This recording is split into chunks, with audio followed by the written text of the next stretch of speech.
కన్న పెగుముడి ఓలే మన ఇరుముడి బంధమో కన్న కలలన్నీ నెరవేర్చే తండ్రి వైతివో రెప్పచాటు కన్నీళ్ళే కష్టాలను మోసెరో తప్పులెన్ని ఉన్నాయో మన్నించి చేరదీయరో ఓర్వలేదు కలికాలం నాయి పయనం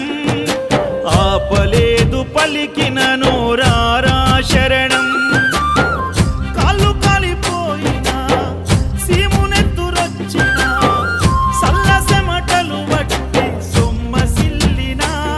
కనిపిస్తే చాలు అంటూ ఆ కలిని మరిచిపోతూ అయ్యప్ప నిన్ను చూడందే కడుపు నిండదు ఎంత దూరం